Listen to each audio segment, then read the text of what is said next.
Hello and welcome to another episode of Retold, where we look at some of the best travel books of generations past. Today, we'll be looking at a really interesting book that may just give us the clue to who the real life 007 was. But before we get into that, we're trying to reach 1,000 subscribers by the end of the year. So please hit that subscribe button. You'll have the chance to win one of 5 books that we look at in this series. At the end of the year, if we've reached 1,000 subscribers, we'll be giving away 5 books to 5 lucky subscribers. So hit that subscribe button and it will really help us. And today we have an excellent book, 3 Letters from the Andes, written by Patrick Leigh Fermor, and it might just hold the key to who the real life 007 was. Let's get into it.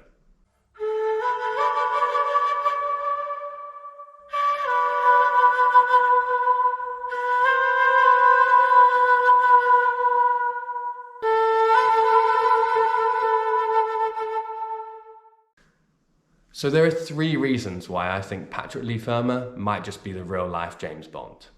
The first reason starts in a pretty strange place. It starts in Romania.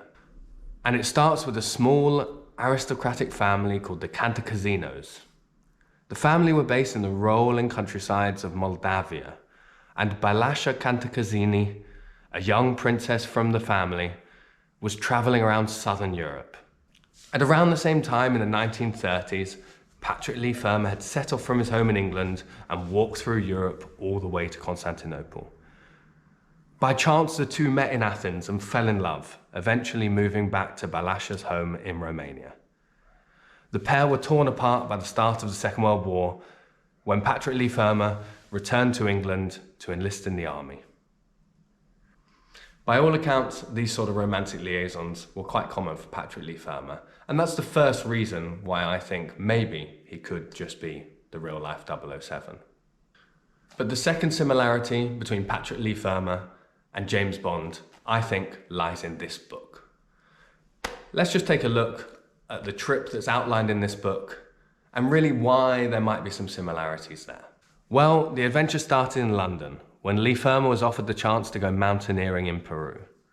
He was invited by a group of experts and, although he had no real experience of serious mountaineering at high altitude, he jumped at the chance and boarded a plane to Peru.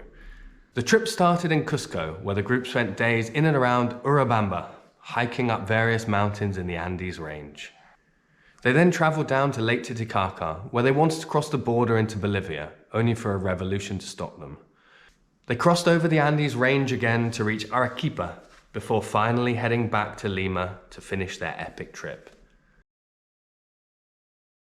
So what about this trip makes me think of James Bond? Well, first of all, this was a serious bit of mountaineering, and Leigh Fermor had absolutely no experience of this, other than a little bit of time in Crete and other walking adventures. But they were really walking adventures rather than mountaineering. You know, these guys, they were using crampons, they were going up extremely snowy mountains with the risk of avalanches. This was serious. And when he was offered the chance in London, Leigh Fermor jumped at it, even with no experience. It takes a certain type of person to do that, and I definitely see some similarities between James Bond and some of the adventures he had in the books, relayed in the films, and Leigh Fermor's kind of attitude towards this trip. And the third reason, well, might just be one for another day, because really, Patrick Leigh Fermor, he was a real-life spy during World War II. He had many adventures, showed amazing bravery, won medals, and he even captured a German general. But that, well, maybe it's just another story for another day. So tell me, do you think Patrick Leigh Fermor might just be the real-life 007, or do you think it might be someone else? Leave a comment with what you think. And until next time, keep reading, keep traveling. See ya.